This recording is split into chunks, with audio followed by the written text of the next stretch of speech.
Stop scrolling. This is not another motivational video, and this is not something you casually watch while multitasking.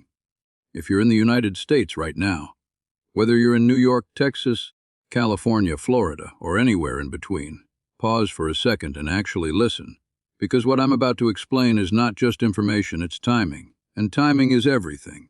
Right now, there is a narrow window where your internal state can either lock you into the same patterns you've been repeating for years, or shift you into a completely different trajectory.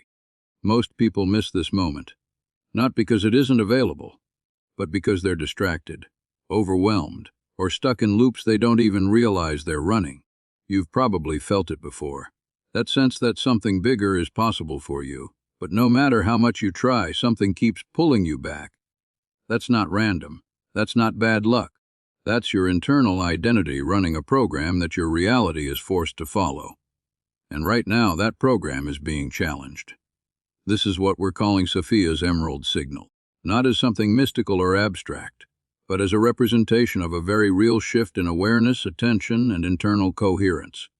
This is about how your brain, your nervous system, and your perception of reality are either aligned or fragmented. And here's the truth most people don't want to hear. You don't attract what you want. You attract what you can consistently hold. So the real question is not what you desire. The question is, can you sustain the version of yourself that already has it? Because if you can't hold that state, even for a short period of time, your reality will keep resetting you back to what is familiar. And today, you're going to understand exactly why that happens, and how to change it. But this is your last chance in a very specific sense. Not because opportunities disappear, but because awareness fades. If you hear this and ignore it, your brain will filter it out as irrelevant. You'll go back to scrolling, reacting, repeating, and nothing changes. So right now, decide, are you going to listen passively, or are you actually going to engage with this? Before we go deeper, do something simple but important. Subscribe to the channel, like this video, and drop a comment below telling me which part of the United States you're watching from. I want to see where the most aware, focused individuals are tuning in from. And at the end, if something shifts for you, even slightly, come back and comment, Rasha Vid. That's not just a word. It's a signal to your subconscious that you're no longer just consuming, you're integrating. Now understand this clearly. What we're talking about is not traditional manifestation the way it's often presented. This is not about repeating affirmations or visualizing outcomes while your internal state remains unstable. This is about quantum-level alignment between your perception, your nervous system, and your identity. In physics, there's a concept often referred to as the observer effect. At a fundamental level, the act of observation influences the system being observed. Now, we're not going to oversimplify or misuse science here, but the principle translates in a powerful way to human experience. Your perception is not passive, it is active. It shapes what you notice, how you interpret it, and ultimately how you respond. And those responses create patterns. Those patterns create identity, and that identity creates your reality. Sophia's Emerald Signal is a metaphor for a state of coherence. Emerald represents balance, heart-centered awareness, and integration. It's the point where your thoughts, your emotions, and your physiological state are no longer in conflict. Most people live in fragmentation. Their thoughts say one thing, their emotions say another, and their body reacts in a completely different way. That internal inconsistency creates noise. And when there's noise, there's no clear signal. When there's no clear signal, your actions become inconsistent. And when your actions are inconsistent, your results reflect that. So what does it mean for the signal to be live? It means that the opportunity to stabilize your internal state is present right now. Not tomorrow, not when things are perfect, not when you feel ready. Right now, because your brain is constantly updating its model of the world based on what you consistently focus on and how you respond to it. This is called neuroplasticity. Your neural pathways are not fixed. They are shaped by repetition and attention. Every time you react in a certain way, you strengthen that pathway. Every time you interrupt that reaction and choose something different, you weaken the old pattern and create a new one. But here's where most people get it wrong. They try to change their thoughts without changing their state. They try to think positive, while their nervous system is still operating in stress, doubt, or fear. That creates resistance. It's like trying to drive forward with the brakes engaged. You might move a little, but you're fighting against yourself the entire time. Real change happens when your state shifts first, when your body feels safe, when your attention is stable, when your emotions are regulated. That's when new thoughts can take hold. That's when a new identity can begin to form. And that's what this entire process is about. Chapter 1 is about awareness, seeing the patterns clearly, understanding how your current identity has been constructed, not judging it, not resisting it, just observing it. Because once you see the pattern, you are no longer completely controlled by it. There's a gap. And in that gap, there is choice. Think about your daily life. How many of your actions are actually conscious decisions, and how many are automatic responses? You wake up, you check your phone, you react to messages, you move through your day based on habits you've repeated thousands of times. Your brain is designed to automate behavior to conserve energy. That's efficient. But it also means that if your patterns are not aligned with what you want, you will keep producing the same results. This is where the concept of identity becomes critical. Identity is not just what you say about yourself. It is what you consistently demonstrate through your behavior and your internal state. If you say you are focused, but you constantly get distracted, your identity is not focused. It is easily distracted. If you say you are confident, but you avoid challenges, your identity is not confident. It is voidant, and your reality will reflect that. So the first step is brutal honesty. Not in a negative way, but in a clear, objective way.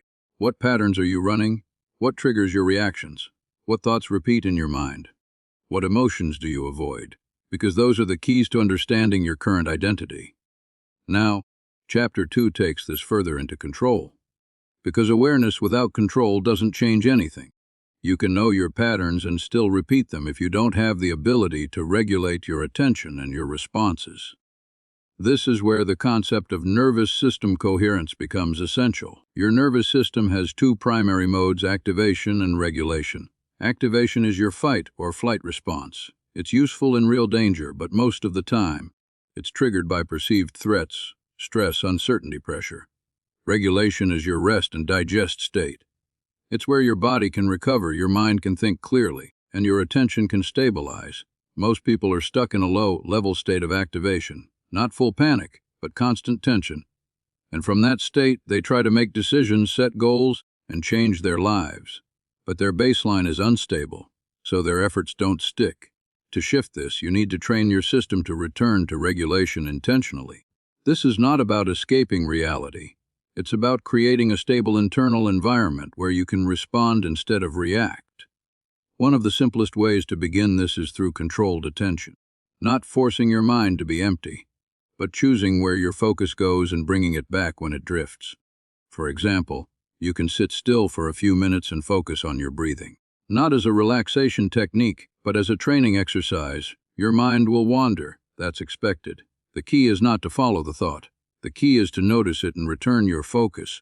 Every time you do that, you are strengthening your ability to control your attention. This might sound simple, but it's foundational. Because if you can't control your attention, you can't control your thoughts. If you can't control your thoughts, you can't control your state. And if you can't control your state, you can't stabilize a new identity. Now, let's connect this back to manifestation in a grounded way. When people talk about manifestation, they often focus on outcomes, money, relationships, success. But outcomes are the result of a chain of internal and external events. You don't jump directly to the outcome. You move through a series of aligned actions and decisions. Those actions and decisions come from your identity, and your identity is expressed through your state. So if your state is inconsistent, your actions will be inconsistent, and your results will reflect that. Sophia's emerald signal is essentially a reminder of this alignment. It's not something outside of you. It's a condition within you. When your attention is stable, your nervous system is regulated, and your identity is consistent, you create a clear signal. And that signal influences everything. How you perceive opportunities, how you interact with people, how you respond to challenges. Over time, those small shifts compound. You start noticing things you didn't notice before. You make decisions you wouldn't have made before. You take actions that feel natural instead of forced. And gradually, your reality begins to change. Not because you attracted something out of nowhere, but because you became the version of yourself that produces those results. This is not instant, it's not effortless, but it is predictable because it follows a structure. Awareness leads to control, control leads to consistency, consistency leads to identity, and identity shapes reality. So as you continue, don't just listen to these ideas, apply them. Notice your patterns, train your attention, regulate your state, because this is not about waiting for something to happen. It's about becoming someone who creates different outcomes. And the more you align internally, the less you will feel like you're chasing your desires. Instead, it will start to feel like they are moving toward you, because your actions, your perception, and your identity are all pointing in the same direction. This is where most people never arrive. But if you stay with this, if you practice this, if you take it seriously, you will start to see the shift. Not all at once, but in ways that are undeniable. And that's where everything begins to change. Now, as we move deeper into this, Chapter 2 is where everything stops being theory and starts becoming something you either embody or you don't. Because understanding what's happening inside your mind and nervous system is one thing, but actually holding a new state when your environment, your habits, and your past conditioning are all pulling you back. That's where the real separation happens. This is the point where most people unconsciously choose comfort over transformation. Not because they're weak, but because their system is trained to return to what is familiar. And familiarity, even when it produces frustration, feels safer than change. So let's be clear about what's really happening when you try to shift your identity. You are not just adopting new thoughts. You are disrupting an entire network of patterns that have been reinforced over years.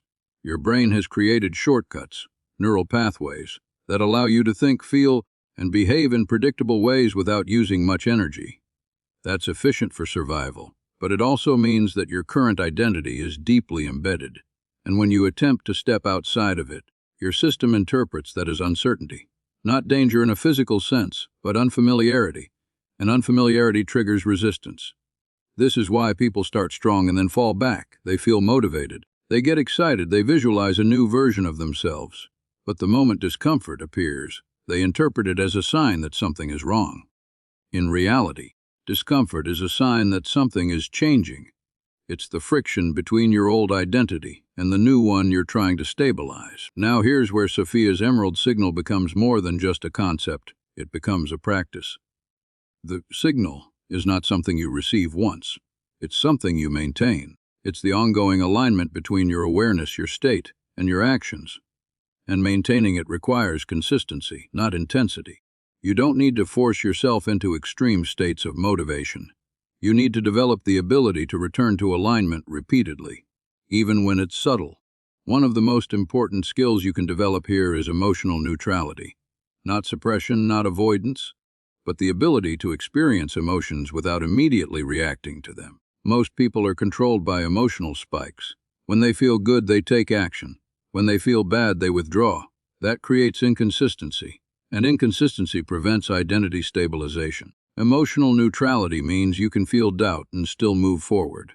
You can feel uncertainty and still stay present. You can feel discomfort and not interpret it as a reason to stop. This doesn't mean you ignore your emotions. It means you don't let them dictate your behavior automatically. And this connects directly to how your nervous system operates. When you experience something unfamiliar, your system looks for cues to determine whether it's safe or not. If your immediate reaction is tension, avoidance, or distraction, you reinforce the idea that the new state is unsafe. But if you remain present, if you breathe, if you allow the experience without reacting, you send a different signal. You teach your system that it can handle this. Over time, this changes your baseline.